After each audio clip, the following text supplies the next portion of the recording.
नमस्कार मित्रांनो, युवा मार्गदर्शक आपले स्वागत करत आहे.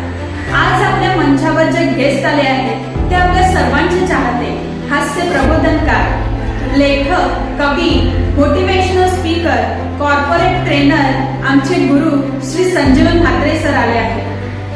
MBA शिक्षणावर आधारित चांगला जॉब असून सुद्धा आपल्या छंदाला बिझनेसमध्ये परिवर्तन करण्याचे स्वप्न त्यांनी सोडले नाही आणि म्हणूनच आज त्यांची ओळख फक्त अगदी समाजातच नाही तर संपूर्ण महाराष्ट्रात झाली आहे. यशस्वी आणि आनंदी राहण्यासाठी आपल्या हॉबीजला प्रोफेशनमध्ये परिवर्तन करणे किती महत्त्वाचे आहे हे त्यांनी सांगितले. आयुष्यात मेहनत तर करावीच लागेल, पण त्याचबरोबर reading, communication development, time management, self motivation आणि फिजिकल स्ट्रेंथ सुद्धा तितकेच महत्त्वाचे आहे. आयुष्यात कधीही सेटल व्हायचे नाही. जो सेटल झाला तो थांबला. स्वप्न मोठे ठेवा, आउट ऑफ बॉक्स विचार करा, कम्फर्ट झोन मधून बाहेर पडा असे आवाहन त्यांनी युवकांना केले आहे. कंप्लेनिंग ॲटिट्यूडचा त्याग करून स्कोप आहे का याचा फारसा विचार न करता तुम्ही जे परफेक्ट करू शकता ते करा. प्रयत्नात सातत्य ठेवा. बिझनेस ॲटिट्यूड विकसित करण्याबाबत सुद्धा त्यांनी सांगितले. आमच्यासाठी वेळात वेळ काढून नवीन पिढीला मार्गदर्शन केले त्याबद्दल संपूर्ण युवा मार्गदर्शक टीम संजीवन म्हात्रे सरांचे खूप खूप आभार मानते. चला तर मग सरांचे गायडन्स त्यांच्या मुखातून ऐकूया. बेसिकली मी ज्या फील्डमध्ये आहे ती फील्ड मी कधीच ड्रीम केली नव्हती. इनिशियली माहितीच नव्हतं हे सर्व काही. म्हणजे याल तर असाल सुरू होऊन आता 12 वर्ष झाली. म्हणजे टप झालेलं आहे ते. आणि तब्बल 980 आपण शो केले. तर ते करताना, स्टार्ट करताना त्याच्या अगोदर कला क्षेत्रामध्ये काही बॅकग्राऊंड नाही, कुणालाच माहिती नाही. फॉर्मॅट हा पण नवीनच आहे. म्हणजे जो याल तर असालचा फॉर्मॅट आहे तो फॉर्मॅट आपला स्वतःचा क्रिएट आहे. कारण त्याच्यामध्ये हा एकपात्री प्रयोग नाही. कारण अनेक 6 जण वाद्यवृंद त्याच्यावर बसलेले असतात स्टेजवर.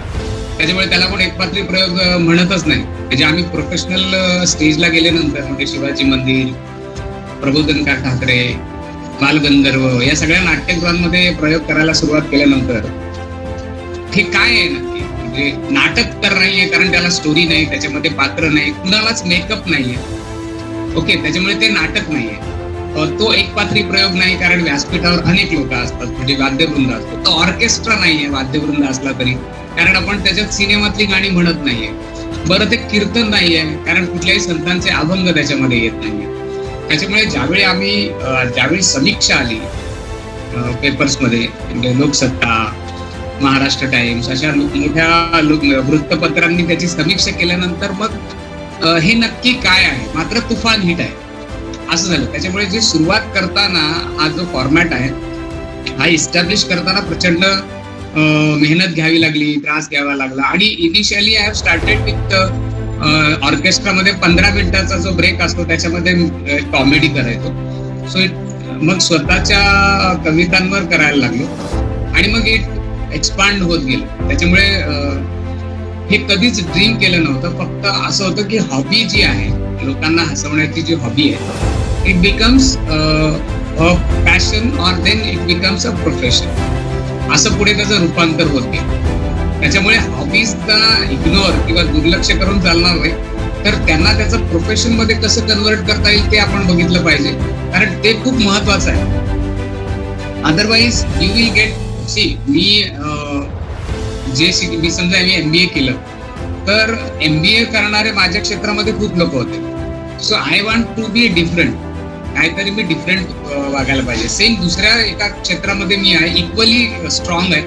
म्हणजे जितका मी कलाकार म्हणून प्रसिद्ध आहे तितकाच मी मोटिवेशनल स्पीकर म्हणून प्रसिद्ध आहे. ओके, सो त्याच्यानंतरचं दुसरं एक फील्ड जेव्हा निवडलं मोटिवेशनल स्पीकर होण्याचं, तर ते सुद्धा फार रेअर होतं आणि त्याच्यात करिअर करता येतं किंवा आपल्या नावांना काही ऍक्सेप्टन्स नाही असं होतं. त्याच्यामध्ये स्ट्रगल खूप होता to establish yourself as a motivational speaker. Okay, पण त्याचं मी ट्रेनिंग घेतलं. त्याच्यानंतर मी बऱ्याच स्वतःवर खूप इम्प्रूव्हमेंट केल्या. अनेक छोटे छोटे कोर्सेस केले, ज्याच्यानी मोटिवेशनल स्पीकर म्हणून लोक हळूहळू बोलायला लागली, वक्तृत्वावर मेहनत घेतली, प्रचंड वाचन केलं, आणि त्याच्यामुळे जेव्हा तुम्ही या सगळ्या बाजूनी डेव्हलप होता तेव्हाच तुमचं करिअर काहीतरी वेगळ्या दिशेने वाटचाल करू शकतं. कारण तुम्हाला तुमची गाडी ज्या वाटेवरनं न्यायची आहे तर तुमची गाडी टिकली पाहिजे ना, फक्त तिचं ब्रेकडाऊन नाही झालं पाहिजे. नॉर्मली त्या खाचखळग्यावर गाडी एवढी आपटते की ते ब्रेकडाऊन होतं आणि कुठेतरी तुटते आणि मग बंद पडतं काही सर्व, बरोबर. आणि म्हणून आपल्याला काय करावं लागेल की गाडी मजबूत बनवावी लागेल, बरोबर. आणि मग त्यासाठी ज्या इनपुट्सला you have to work on your communication skill, you have to work on your personality development, you have to work on your you have to be a self motivated person, you have to be work on your physical strength. कारण काम करायला physical strength लागते ना. तुम्ही आजचे तरुण व्यायाम करत नाही किंवा व्यायाम करायचं म्हणजे अगदी फार बॉडी बिल्डिंग मध्येच जायचं असं काही नसतं. व्यायाम करायचं म्हणजे काय WWF मध्येच गेलं पाहिजे असं नाहीये. So in any situation you have to work for 12 hours 15 hours in a day. You need to have a strong body. Okay, so त्याच्यावर काम केलं. त्याच्यानंतर मग ॲज अ स्पोर्ट्समॅन माझं बरंच मोठं स्वप्न होतं. इनिशियली 10-15 years मी स्पोर्ट्सवर कॉन्सन्ट्रेट केलेलं, बट त्याच्याबरोबरच अकॅडमिक्समध्ये पण तुम्ही स्ट्रॉंग पाहिजे. सो टाइम मॅनेजमेंट आलं पाहिजे लहान तरुण वयापणात, की तुमचा वेळ कुठे वाया जातो. नॉर्मली काय होतं की तरुणपणात एकाच गोष्टीवर फोकस केलं जातं आणि तीच गोष्ट झाली तर ओके, नाही झाली तर मग आता काय करायचं हा तरुणांना मोठा प्रश्न पडतो. त्यामुळे you have to equally diversify yourself. So invest in yourself in a diverse careers. म्हणजे तुम्ही एक मेन करिअर म्हणजे समटाइम्स त्याला म्हणतात assessing your focal point. Focal point means what? की तुम्ही बेस्ट कुठे आहे, where you are best at. Okay, so त्याचं एकदा आपल्याला सूत्र मिळालं की तुम्ही बेस्ट कुठे आहे. नॉर्मली लोक ओके ज्याच्यात असतात त्याच्यात करिअर करतात, मग ते एवढं सक्सेसफुल नाही होत. उदाहरणार्थ मला तबला वाजवता येतो, ओके, बट तबल्यात मी करिअर नाही केलं.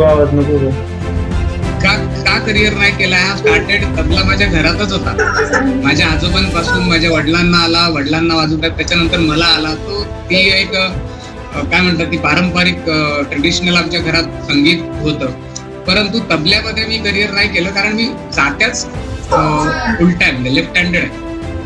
सो तबल्याला तसं नाही लागत. तुमचा तबल्यावरचा हात आणि डग्यावरचा हात हे वेगळं काहीतरी असं सूत्र असतं. त्यामुळे माझ्या फादरनी लहानपणी सांगितलं की तू वाजवतोस छान, पण तू काही एक्सपर्ट असं होणार नाही, मुश्किल आहे. त्याच्यामुळे मी तबल्यावर विशेष फोकस नाही केला. So you are okay at it. म्हणजे मी कधी तुम्ही बोललात तर तुमच्या गावात मी तबला वाजवू शकतो नॉर्मल, पण मला तो लावता पण येत नाही तबला, बरोबर. पण मी त्याच्यात ओके आहे. काही मध्ये मी गुड आहे. म्हणजे आय एम रायटिंग पोएम्स, मी आगरी कविता लिहितो, मी गझल्स लिहितो, मी हिंदी कविता लिहितो, मी लेख लिहितो, मी एक बुक लिहिलेला आहे present perfect now. So I am a very good writer. त्याच्यामध्ये येतो. माझ्या पुस्तकाचे 4000 प्रती विकल्या गेलेल्या आहेत. ओके, सो पुस्तक लिहिणे ते पण मी त्याची खूप वाट बघितली की ते लिहायलाच पाहिजे का, आपलं पुस्तक कोण विकत घेईल का. आणि मग मी ते पुस्तक विकत घेतील या उद्देशानेच ते लिहिलं होतं की मला वाटायची पाळी नाही आली पाहिजे. कारण with ISBN number, with good quality, everything. जे तुम्ही करा त्याच्यामध्ये क्वालिटी पाहिजे. असं दातून करून करिअर नाही होत म्हणा. म्हणजे I am very harsh on it, very sorry to say. आपल्या तरुणांना कोणीतरी हे सांगायला पाहिजे की कॅज्युअल अप्रोचनी काही होणार. You need to be very serious about everything. पण तुम्ही काही म्हणजे एखादा मी असा पेन जरी माझ्या इथे मी पेन्सिल जरी मी अशी धरली तरी ती एका सिरियस धरल्यासारखी वाटली पाहिजे. कशी तरी धरली आपली अशी नाही वाटली पाहिजे. असं वाटलं पाहिजे की हा काहीतरी आहे त्या पेन्सिल धरण्यामध्ये पण काहीतरी आहे, बरोबर. एखादा कलाकार ब्रश पकडतो बघा, तर तो ब्रश पकडण्यामध्ये पण वाटतो की हा ग्रेट कलाकार आहे. आणि एखाद्याने ब्रश पकडल्यावर वाटतो का हा भिंतीला रंग लावणार आहे का. त्याची धरण्याची ती पद्धत आहे. You need to be very serious about it, correct. So ह्या सगळ्या करिअरमध्ये बोथ करिअर्स अनेक लोकांनी सल्ला दिला होता मला की you need to carry one personality. If you want to be an artist, comedian, तर ती एक पर्सनॅलिटी ठेव. बाकी मग मोटिवेशनल ट्रेनर म्हणून एका कॉमेडियनला लोक कसे ऍक्सेप्ट करतील. ओके, सो माझ्या अनेक सुशिक्षित मित्रांनी मला हा सल्ला दिला होता की ते चांगलं चाललंय, याल तर असाल तर त्याच्यावरच राहा. ओके, हे असलं काय बाकीचं काय करू नकोस मोटिवेशनल ट्रेनर. पण मला तेही जमत होतं आणि त्याच्यामुळे मी त्याच्यावर ते फक्त ऐकलं मी त्यांचं. म्हणजे आय रिस्पेक्ट दोज व्ह्यूज. मी ते ऐकलं त्यांचं. ऐकावे जनाचे पण करावे मनाचे, याप्रमाणे मी मनाचं केलं आणि बोथ करिअर्स मी चॉईस केलं. आता जिथे माझ्या हायकलमध्ये ट्रेनिंग होतात, मी दीपक फर्टिलायझरला ट्रेनिंग दिलंय, मी ONGC ला दिलंय, ॲक्पोटेक्स कंपनीला मी नेहमीच देतो. तर या सगळ्या अनेक स्कूल टीचर्सना दिलंय, जिल्हा परिषदांना दिलंय. तर या सगळ्या ट्रेनिंग सेशन्समध्ये ती इमेज वेगळी आहे, याल तर असालची इमेज वेगळी आहे. आता वक्तृत्व जेव्हा सुरू केलं तेव्हा वक्तृत्व शिकवलं जाऊ शकतं का, आणि तू कोण शिकवणार, असं तू काय मोठा लागून चाललाय, असा पण प्रश्न होता बऱ्याच जणांच्या मनामध्ये की वक्तृत्व शिकवायला काय क्वालिटी लागते, राईट.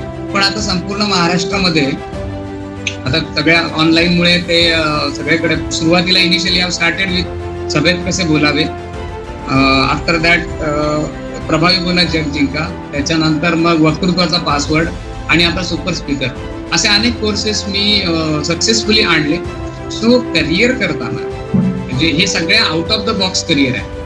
म्हणजे माझ्या ज्या करिअर्स आहेत या आउट ऑफ द बॉक्स आहेत. नॉर्मली मी एका विद्यार्थ्यासारखा शिकलो आणि MBA झालो, बरोबर. परंतु ज्या करिअर्स केल्या म्हणजे ज्यांनी मला फेम, नेम, मनी सगळं दिलं, that gives out of box career. म्हणजे आपण आउट ऑफ बॉक्स करिअरचा पण विचार केला पाहिजे. जर तुमच्यामध्ये तो एक्स फॅक्टर आहे आणि तो तुम्हाला डिस्कवर होतोय, तो आतून तुम्हाला आवाज देतोय, तर त्याचा आवाज तुम्ही ऐकला पाहिजे. म्हणजे उदाहरणार्थ तेंडुलकरला 13व्या वर्षी सापडलं की त्याचं क्रिकेटच करिअर होऊ शकते. Okay, even the same experiment I have done with my son, की लहानपणापासूनच त्याचं क्रिकेट वरच कॉन्सन्ट्रेट केलं मी आणि he is now in Kenya, is playing Nairobi Premier League किंवा केनियातल्या सर्वात मोठे टुर्नामेंट्स आहेत, किंवा इकडे तो रणजी पर्यंत गेला. सो ते स्वप्न आम्ही फॉलो केलं. त्याला अनेक डिफिकल्टीज येतात. जेव्हा तुम्ही तुमचं ड्रीम सत्यात उतरवण्याचा प्रयत्न करता तेव्हा डिफिकल्टी येतातच, आल्याच पाहिजे. डिफिकल्टी नाही आल्या तर त्या स्वप्नाला एवढी मोठी किंमत नाहीये. म्हणजे तुमचं स्वप्न छोटं आहे याचा, बरोबर. म्हणजे तुम्ही अगदी वेल इस्टॅब्लिश आहात आणि तुम्हाला सायकल घेणे हे स्वप्न असेल तर त्याला काय डिफिकल्टी येणार नाही ना. यू कॅन इझिली जाल मार्केटमध्ये आणि मस्त 50,000ची सायकल घेऊन येईल, काय डिफिकल्टीज नाही आल्या. तर तुमचं ड्रीम असं पाहिजे की तुम्हाला प्रचंड यातना, त्रास, डिफिकल्टीज आल्या पाहिजे, तर ते ड्रीम आहे. तर त्याला काहीतरी वर्थ आहे. अदरवाईज काय, त्याला वर्थ असली पाहिजे ना, त्याला काहीतरी किंमत असली पाहिजे. आणि म्हणून मग ऑलवेज तुमच्या स्वतःविषयी किंवा आपण जेव्हा तुम्ही तरुणांना मार्गदर्शन कराल तेव्हा हे सांगा की बाबांनो, तुम्ही यातना सहन करायला तयार राहा, की ज्या अंगी मोठेपणात आहे यातना कठीण. जर तुम्ही ते यातनापासून दूर पळायला सुरुवात केली तर मार्गदर्शन देऊन सुद्धा काही फायदा होणार नाही. कारण जो माणूस तिथे आहे, लढतोय, बरोबर आहे, त्याला ते यातना होणार आहेत आणि ते हसत मुखाने झेलण्याची ज्याची तयारी असेल तो आयुष्यात सर्वात यशस्वी होतो. हा गेम इथेच आहे की तुम्हाला किती लवकर कम्फर्ट झोन पाहिजे. काही लोकांना वयाच्या 20व्या वर्षीच कम्फर्ट झोन पाहिजे असतो. ते लग्न करतात, मोकळे होतात, बरोबर. त्यांना काय जास्त काही विचार करायची गरजच नाही. आई वडील सांगतात आता आपण सेटल आहोत, पैसे आलेले आहेत, चल लग्न करून टाक, बरोबर. पण त्याच्यानंतर तो is in to comfort zone, त्याच्यातून ते कधीच बाहेर येत नाही. त्याच्यानंतर त्यांना वाटतं की आपण नंतर करिअर करू, but it is very difficult after that. When you have kids, तुम्हाला मुलं असतील, मग त्याच्यानंतर तुमचे जर पार्टनर चांगले असतील तर तुम्हाला थोडासा मौका देतील तरी सावरण्याचा. बट 20व्या वर्षी लग्न करून करिअर होणे व्हेरी डिफिकल्ट. 25 वर्षात, 30 वर्षात, मग कधी तुम्हाला कम्फर्ट झोन कधी येतोय त्याच्यावर. See, I am still uncomfortable and want to be uncomfortable. मला सेटल व्हायचंच नाही. Everybody wants to be settled. Settled means what? You don't want to do anything, now you are settled. Settled in आहे, पैसा आहे, नोकरी आहे, मस्त आहे, सर्व चाललंय, छान चाललंय, ठेविले आनंद तैसेची राहावे, चित्ते असू द्यावे समाधान. माझ्या मनात समाधान आहे, मी खुश आहे. बरोबर आहे. 10 वर्षांनी हा फ्रीज आता बिघडेल तेव्हा मी घेईन, 10 वर्ष हा चालणार आहे. टीव्ही एकदा घेतला की तो आणखी 10 वर्ष चालणार आहे. घर आयुष्यभर चालणार आहे. बाईक चालणार आहे 10-15 वर्ष. मला आता कसलीच गरज नाही आहे. I am very comfortable. मी माझे येणारे पैसे एक्सेस असतात ते बँकेत टाकतो, त्याच्यावर व्याज येतं, मी ते साचवतो. बरोबर. त्याच्यातून मी जर थोडीशी सामाजिक जाणीव असेल तर थोडीशी सामाजिक कार्य करतो वगैरे वगैरे. दिस इज कम्फर्ट झोन. या कम्फर्ट झोनच्या बाहेर प्रचंड मोठे करिअर्स आहेत. बरोबर. आणि जर तुम्हाला असं वाटत असेल की अरे ते संजीवन सर आहेत ना, त्यांना ते कविता करता येतात, त्यांना ते वक्तृत्व बोलता येतं, त्यांना ते याल तर हसायला येतं, आम्हाला तसं येत नाही ना, मग आम्ही तसं कसं करायचं? म्हणजे या सरांचं ऐकून तसं काय आपल्याला फायदा नाहीये, कारण माझ्याकडे लिमिटेड रिसोर्सेस आहेत. मला काय असं कविता करता येत नाही. पण तुम्ही कधी प्रयत्न केलाय का? कदाचित तुम्हाला तसा शोध लागेल. म्हणजे मला असं वाटलं पहिल्यांदा जेव्हा मी कविता केल्यानंतर प्रचंड लाजायचो कोणाला वाचून दाखवायला, की काय म्हणतील, हसतील मित्रमंडळी, कशाला आहे उद्याच कवी कोण झालाय का तुमच्या 7 पिढ्यामध्ये वगैरे वगैरे. मला असं बरंच इनिशियली त्रास झाला की 2.5 तास एक माणूस कसा हसू शकतो. म्हणजे हे तुझं ड्रीम आहे, याला काही अर्थ नाही. 2.5 तास लोक 15 मिनिटं ऐकत नाही कोणाचं, तर 2.5 तास कसं ऐकतील? राईट. सो सुरुवातीला जे होतं, डू व्हॉट इज नेसेसरी.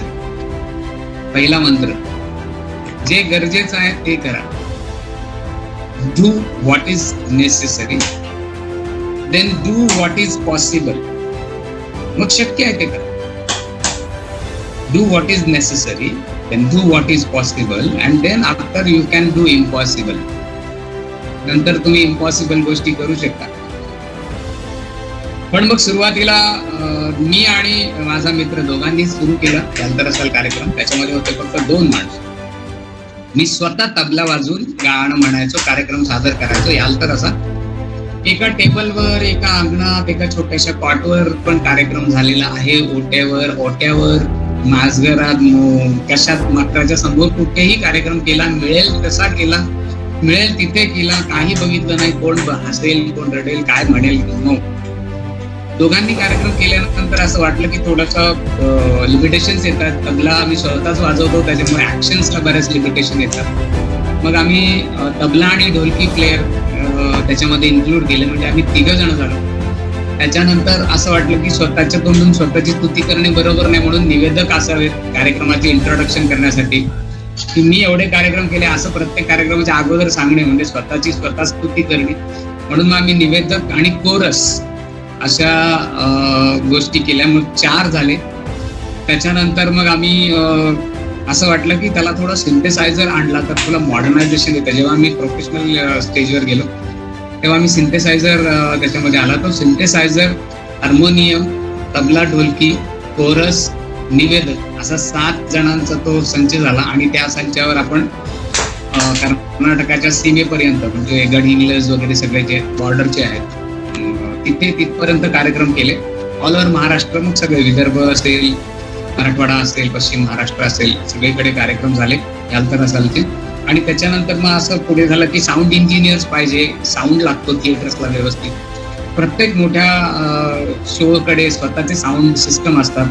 त्यामुळे आम्ही साऊंड सिस्टम स्वतःची म्हणजे ॲग्रीमेंट केलं. आणि मग म्हणजे आता तो 10 जणांचा संच झाला. त्याच्यानंतर मग पुढे वाढत गेलं ते.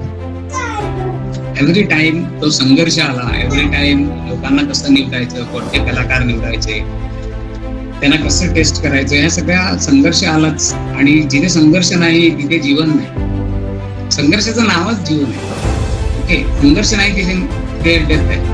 आणि त्याच्यामुळे मग हळूहळू हे करत गेलो. केल्याने होत आहे रे, आधी केलेच पाहिजे. इतकी सिंपल पूर्वजांनी आपल्याला दिलेले आहे. आणि ज्या पद्धतीने पुढे गेलो, समाजाची साथ मिळत गेली. म्हणजे आपले जे अग्निकोळी बांधव आहेत त्या समाजाने प्रचंड कार्यक्रम आणि आतापर्यंत रायगडमधले सगळे तालुके, ठाण्यामधले सगळे तालुके, नवी मुंबईतले सगळे विभाग, पालघर मधले सगळे, अशा ठिकाणी सगळ्याकडे मग कार्यक्रम पुढे पुढे जात राहिला. त्याच्यामध्ये इम्प्रोव्हाइज करत गेलो, मेहनत करत गेलो. जितक्या कॉन्सन्ट्रेशननी तुम्ही जाल आणि जितकं स्वतःमध्ये ऍक्सेप्टेबल राहत, म्हणजे ऍक्सेप्ट द चेंज हा मंत्र आहे ऍक्च्युली. बदलणार नाही, मी बदलणार नाही, मी बदलणार. Accept the change. बरोबर. Change is the only constant things in the nature. निसर्गामध्ये एकच कॉन्स्टंट गोष्ट आहे, ते म्हणजे चेंज. बदलत राहतो आपण, आपलं रूपही बदलत राहतं. काल मी असं दिसत होतो, आज तसं दिसत नाही. सतत आपण बदलत राहतो. निसर्ग पण बदलत राहतो, आपल्या लक्षात येत नाही, कारण आपली दृष्टी मरत जाते. तुम्ही यू सी, लहान मुलांना बघा तुम्ही, ते प्रत्येक गोष्ट अशी घेऊन अशी बघत असतात, कारण त्यांच्या दृष्टीने ती नवीन आहे. आपल्या दृष्टीने ती आपली दृष्टी तिथे आपल्याला फुलं वगैरे बघण्याचे काय, आता आपण बघतच नाही गार्डन मध्ये. फुलं फुली ना एक नजर म्हणली हा झाली, अगदी क्लोज जाऊन आपला आनंद घेतला असला काही प्रकार नाहीये, कारण आता दृष्टी तशी राहिली नाही. आणि जशी दृष्टी तशी सृष्टी. बरं. माझे एक मित्र मला सांगत होते की मला तर गोव्यात मजा नाही वाटली. यावेळी गोव्याला गेलो तर मजा नाही आली. म्हणजे पहिला कधी गेलो होतास? तो म्हणाले लग्न झालं होतं ना तेव्हा गेलो होतो. तेव्हाची त्याची दृष्टी होती, तेव्हा गोवा बदलला नाही, बदलला आहे हा आता 2 मुलांना घेऊन गेला, 4 जण, आणि मग गोव्यात मजा नाही आली, कारण हा आता छोट्या मुलांना घेऊन फिरत होता तिथे. गोव्यात मजा आहे, परंतु आपण स्वतः चेंज झालो. त्यामुळे लाईफ मध्ये असा जो कम्फर्ट झोन येतो किंवा कम्फर्ट झोन नंतर कंप्लेंट झोन येतो, तो येऊ देऊ नका. कंप्लेंट झोन म्हणजे तुम्ही तरुण मुलांना मार्गदर्शन करताना विचारा ते किती सोय नाही, त्यांच्या प्रश्नांनाच उत्तर देणे म्हणजे मार्गदर्शन करणे असं त्याचा अर्थ होतो. कारण त्यांच्या मनामध्ये प्रचंड प्रश्न असतात आणि ते कंप्लेनिंग आहे. मी पुढे जाईन, मी याच्या पुढे याच्यावर यश मिळेल, याच्यावर मात करेन. ते want to change the career, की हा ब्लॉक आहे तर मग आता मला हा ब्लॉक बाजूला काढायचा नाही आहे, मला त्याला अवॉइड करून जायचं आहे, किंवा मला माझं करिअरच चेंज करायचं आहे. सो बऱ्याच जणांना ते ब्लॉक त्रासदायक वाटतात की नाही पॉसिबल नाही आहे वगैरे वगैरे. त्याच्यानंतर in career they always ask the things की स्कोप आहे का. बरीच अगदी फार मोठी माणसं त्यांचे आई वडील पण येतात आणि विचारतात की स्कोप आहे का. तर स्कोप तसं पाहिलं तर सगळीकडे आहे, तसं पाहिलं तर कुठंच नाही. बरोबर. म्हणजे मी जेव्हा यालतर असाल सुरू केलं होतं तेव्हा माझ्या डोक्यातही विचार नव्हता आला की स्कोप आहे. मी जेव्हा रंगमंचावर कार्यक्रम नेला तेव्हा ऑलरेडी सगळ्या आठवड्याच्या सगळ्या तारखा फुल असत. मोठ्या नाट्यसंस्था तिथे भद्रकाली आणि खूप मोठ्या नाट्यसंस्था तिथे प्रयोग करत, मोठे दिग्दर्शक, मोठे नट, सिनेमातले स्टार्स प्रयोग करत. कारण आपल्याला कुठे स्कोप होता. बरोबर. You have to create your own scope. तुम्ही तिथे तुमचं स्वतःचा स्कोप तयार केला पाहिजे. स्कोप सगळीचकडे आहे. You will find the scope is everywhere. Only you have to understand. ज्यांना मेहनत करण्याची इच्छा आहे त्यांना स्कोप आहे. ज्यांना मेहनत करण्याची इच्छा नाही त्यांना स्कोप मध्ये जरी टाकलं तरी ते काही करू शकत नाही. Okay. So scope is everywhere. मला तर प्रत्येक ठिकाणी स्कोप दिसतो. राईट. सो त्याच्यानंतर I have started with to boost entrepreneurs. छोट्या व्यावसायिक उद्योजकांना तयार करण्यासाठी त्यांना मार्गदर्शन करणे खूप गरजेचं आहे. आणि म्हणून मग आगरी कोळी कराडी उद्योजक असोसिएशन सुरू केलं. So this is how I goes. सिनेमामध्ये माझे 2 सिनेमा रिलीज झाले, काही शॉर्ट फिल्म्स रिलीज झाल्या. ओके. काही युट्यूब चॅनलचे आता जस्ट आहे. So every time you need to work and to be busy in your work. Otherwise the people are busy but just watching TV. ते TV बघतात आणि सांगतात मी बिझी आहे. बरोबर. ते मॅच बघतात आणि सांगतात मी बिझी आहे. ते बिझी नाही आहे. आम्हाला टाइम मॅनेजमेंट मध्ये शिकवलेलं आहे nobody is busy. It's a question of setting your priorities. Okay. तुमची प्रायोरिटी काय आहे? तुमची प्रायोरिटी तुमचं करिअर, तुमचा अभ्यास, जे पण तुम्ही करताय ते नसेल so you are busy every time. मग तुम्हाला टाइमच नाही. मग तुम्ही मुहूर्त शोधा. व्यायाम करायचा आहे तर दिवाळीनंतरच करू, मग कशाला मध्ये. गणपती व्यायाम नाही करतायत, दिवाळीनंतर करू तर कधीच येणार नाही. It will never come, right. So शुभस्य शीघ्रम कसं असतं, आत्ता लगेच सुरू करा. म्हणजे आता सुरू केलं तर तुम्ही मागून येणाऱ्यांच्या 10 पावलं पुढे असाल. म्हणजे if you find your organisation की 10 लोक आहेत, 40 लोकांनीच रजिस्टर केलंय, अजून पाहिजे तेवढा प्रतिसाद नाही, असं जर तुम्ही विचार करत असाल तर इट्स ओके, वर्क हार्ड. परंतु मी तुम्हाला सांगतो की कोका कोलाने एका वर्षात फक्त 25 बाटल्या विकल्या होत्या. म्हणजे मी जेव्हा त्यांचा विचार करतो, मला जेव्हा अपयश येतं, माझ्या कुठल्या कोर्सला लोक रजिस्टर होत नाही, त्यावेळी मी कोका कोलाचं वाक्य आठवतो, 25 बाटल्या एका वर्षात विकण्यापेक्षा मी खूप बरा आहे, मी खूप चांगला आहे, कोका कोलापेक्षा भारी आहे. कोका कोला कन्सिस्टंट काय आहे की तो कन्सिस्टंट ते करत राहील. आता परवाचंच एक उदाहरण होतं की एका माणसाने बजाज चे शेअर्स विकत घेतले होते 1 लाख रुपयाचे. It's a news, share market मधली न्यूज. 1 लाख रुपयाचे 2000 साली शेअर्स घेतले होते. 2021 साली म्हणजे 21 वर्ष कन्सिस्टंटली त्याने त्याच्यावर काम केल्यानंतर 1 लाखाचं त्यांना 13 करोड.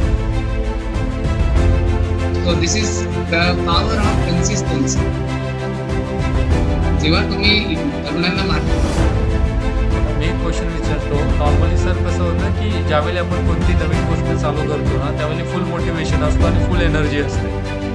आपण चालू करतो पण थोडंसं आपण 10-20% कंप्लीट केलं ना की मग निगेटिव्ह एनर्जी भरपूर येते, राईट. आणि मग आपण म्हणजे मोटिवेशन यूट्यूबवर तर भरपूर व्हिडिओ आहेत, आपण बघतो, म्हणजे गोष्टी माहिती असतात, थिअरॉटिकली वी नो एव्हरीथिंग, पण सर प्रॅक्टिकली ते इम्प्लिमेंट करणं फार डिफिकल्ट जातं. तर त्याच्यावर काही असं सोल्युशन आहे का, किंवा आपला थॉट प्रोसेस काय असली पाहिजे सर त्यावेळी?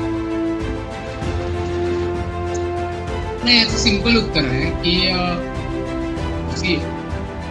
कन्सिस्टन्सी राहण्यासाठी तुम्ही काही ना काहीतरी ऍक्टिव्हिटीज करत राहिल्या पाहिजे. So they people will come in, they will understand की थिंग्स आर हॅपनिंग. काय होतं की लोकांना पटकन रिझल्ट पाहिजे असतात. आणि आपण सगळ्यांनी म्हणजे तुमचे जे मेन कमिटी आहे किंवा तुमचे जे मेन लोक आहेत, तुम्ही जे माझ्यासोबत दिसताय, त्यांनी याचा अट्टास नाही धरला पाहिजे की रिझल्ट फार क्विक येतील, की आपल्याकडे फार लोक आपल्याला जॉईन होतील आणि ते सक्सेस होईल आणि मग आपल्याला इतकं त्याच्याने फेम मिळेल किंवा त्याच्याने आपल्याला काम खूप असेल की आपण खूप समाजासाठी काहीतरी चांगलं करू, असं मनात असेल तुमच्या, तर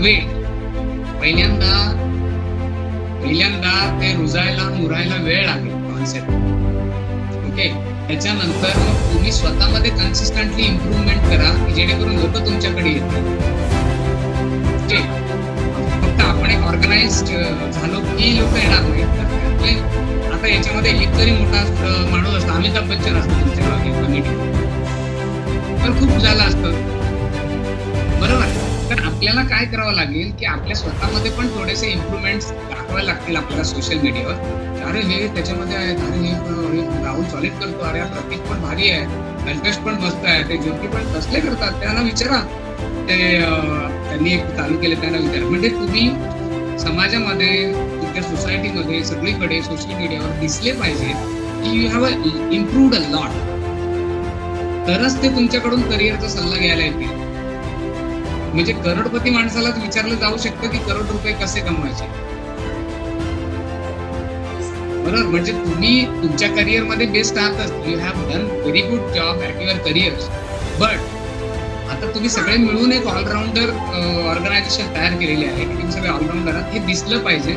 त्याच्यामुळे छोटे छोटे गोष्टी, आता कोविडमुळे बऱ्याच गोष्टी करत नाही, अदरवाईज मी तुमच्यामध्ये खूप काही सामील झालो असतो आणि सांगितलं पण असतं की असं असं करा, आणि तुम्ही चांगले लोक आहात, ते तो करणार तुम्ही, तो प्रश्न नाही.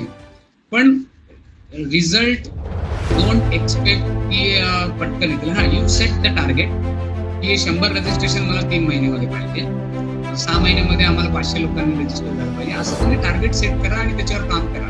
त्याच्यासाठी काय करता येईल.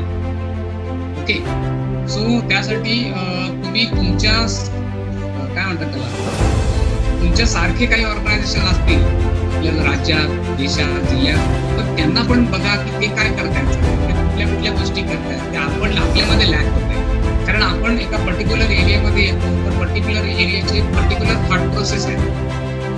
ओके, त्या थॉट प्रोसेसने आपण चाललोय सध्या आणि आपल्याला काय वाटतं की आपली थॉट प्रोसेस इज कम्प्लीट आहे. Okay, you have a very काय म्हणता येईल त्याला क्वालिफाईड पीपल आणि त्याच्यामुळे तुम्हाला वाटतं की थॉट प्रोसेस कम्प्लीट आहे. पण त्याच्यामध्ये काही काही गोष्टी लूपहोल्स असतात त्या आपल्या लक्षात येत नाही.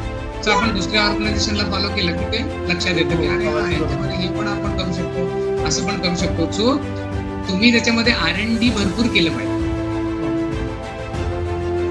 तुमचं रिसर्च एवढं पॉवरफुल पाहिजे की कोणत्या कोणत्या नवीन कॉन्सेप्ट आणता येईल, कोणत्या कोणत्या काय करता येईल आपल्याला. कारण आपण we are rendering services to the society. आपण समाजासाठी हा विडा उचललेला आहे आणि ह्याच्यामध्ये तुम्हाला 7 लोकांना जर कधी निगेटिव्हिटी आली नाही तर बाकी विचारणा कधीच येणार. आपल्याच लोकांना नाही आली पाहिजे आणि त्यासाठी आपण म्हणजे माझ्या ऑर्गनायझेशनची मी वीकली मीटिंग घेतो कोर कमिटी वीकली आणि त्याच्यानंतर जो माणूस एका हजर नसेल त्याला तिथे कारण द्यावं लागतं की तो का हजर नाहीये. Because you are in the core committee, you need to be present there. म्हणजे जर तुम्ही हजर नाही तर तुमची ती प्रायोरिटी नाही.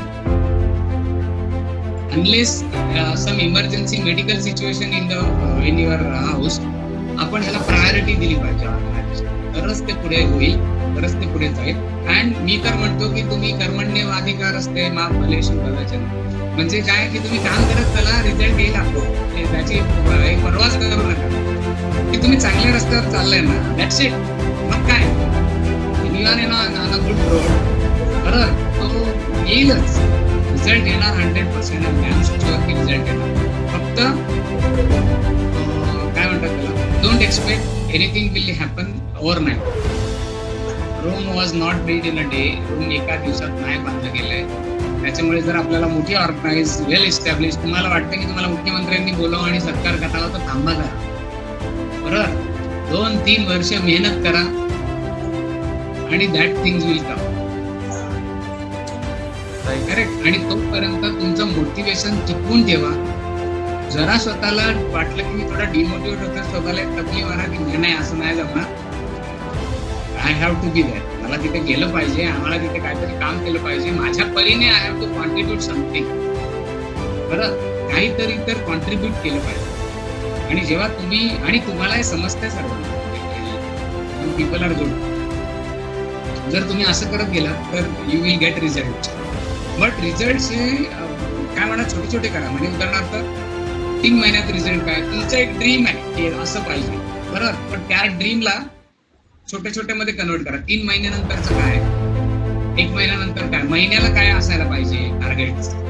आपल्या असोसिएशन मध्ये 4 मीटिंग झाल्या पाहिजे, 10 लोक वाढले पाहिजे, काय काय तरी ते सेट टायमिंग टार्गेट सेट पाहिजे. आणि त्याच्याने तुम्ही स्वतःला बक्षीस घेत चला. म्हणजे उदाहरणार्थ we have achieved this, so celebrate. We have achieved this, त्या महिन्याचं टार्गेट झालं, सेलिब्रेट. जर तुम्ही तुमच्यामध्ये एन्करेजमेंट नाही तयार केलं तर ती मरगळ येऊ शकते. आणि म्हणून असे छोटे छोटे कार्यक्रम आयोजित करणे, छोट्या छोट्या गोष्टी आयोजित करणे, छोट्या छोट्या गोष्टी पण इट वर्क्स. फॉर एक्झाम्पल मी आता बऱ्याच ठिकाणी कंपन्यांमध्ये परफॉर्मर ऑफ द मंथ चालू केलंय बरोबर. ड्रायव्हरना इथे लिहिलंय की आय एम रिस्पॉन्सिबल पर्सन बरोबर आहे. बऱ्याच ऍक्सिडेंट होतात, पंक्चर होतात, हे होतात. तर ज्या ड्रायव्हर्सना मी गाईड करतो ज्या कंपनीमध्ये, त्यांना काय वाटतं ट्रक कंपनीचा आहे, हा माल कंपनीचा आहे, इथं माझ्या बापाचं काय गेलंय, गाडी पंक्चर झाली तर मी जबाबदार थोडी आहे. म्हणून ते कुठल्याही रस्त्याने नेणार, कसंही चालवणार, ऑफ रोड जाणार. मग त्या ड्रायव्हरना मी एक बॅच दिलाय, काही नाही केलं, फक्त एक बॅच दिलाय, आय एम रिस्पॉन्सिबल, मी जबाबदार बरोबर आहे. ही गाडी माझ्या हातात आहे, या गाडीला काय झालं तर मी जबाबदार. मग त्यांना असं जबाबदारी दिली, रिस्पॉन्सिबल दिली आणि मग त्यांना अवॉर्ड्स दिले छोटे छोटे. किंवा त्या ड्रायव्हरना कोण अवॉर्ड नाही, नुसते लोक शिव्या देऊन त्यांच्याशी बोलत होते. सो तिथे चेंज आलं, मान सन्मान आला. मान सन्मान आल्याबरोबर मोटिवेशन आलं बरोबर. त्याच्यामुळे तुम्ही ज्या ज्या वेळी असे छोटे छोटे कार्यक्रम कराल, तुम्हाला मदत करणाऱ्या लोकांना ऑनर करा, ते जास्त मदत करतील. तुम्हाला सपोर्ट करणाऱ्या लोकांना बोलवा, त्यांना मान द्या, ते आणखी सपोर्ट करतील. So you need to do this consistently all the time. असं नाही म्हणलं पाहिजे सुरुवातीला जोर होता त्यांचा, पण नंतर मग ते थंड पडले वगैरे वगैरे. सो असं आपण कॉमनली ऐकतो सर्व की आपल्या, because we are educated person, तर आपल्या मध्ये नाही व्हायला पाहिजे. आपण एकमेकांना, समजा राहुल थोडा डाऊन होतोय तर आपण राहुलला मोटिवेट केलं, राहुल केलं पाहिजे, कल्पेश ते आपल्याला केलं पाहिजे, अरे प्रतीक. तर एकमेकांना ते ऑर्गनायझेशन कशी बनते की जेव्हा सगळेच अध्यक्ष असतात, सगळेच सेक्रेटरी असतात, सगळ्याच उपाध्यक्ष, ती पदं आपण नावाला देतो, ही पदं नाही, ती रिस्पॉन्सिबिलिटीज आहे. आम्ही त्यांना पदं कधीच म्हणत नाही की this is what the responsibility. Okay. आणि when you carry all those things, तुम्ही हे सगळं जेव्हा करत जाता, रिझल्ट आपोआप येतो, येईलच त्याची गॅरंटी. आणि तुमचं कॉन्सेप्ट खूप छान आहे, समाजाला त्याची गरज आहे. तरुणांना मार्गदर्शनाची आणि विशेषतः करिअर मार्गदर्शनाची आवश्यकता आहे. तर तुम्ही एक योग्य पाऊल उचललेलं आहे, नव्या युगाची कास धरलेली आहे. फक्त ऍक्सेप्टन्स यायला थोडा वेळ लागतो, तो ऑफकोर्स येणारच. तोपर्यंत तुम्ही टिकून राहायचं असतं विकेटवर, बरोबर. विकेटवर टिकेल तोच शतक मारेल, पॅव्हेलियन मध्ये बसून शतक होणार नाही.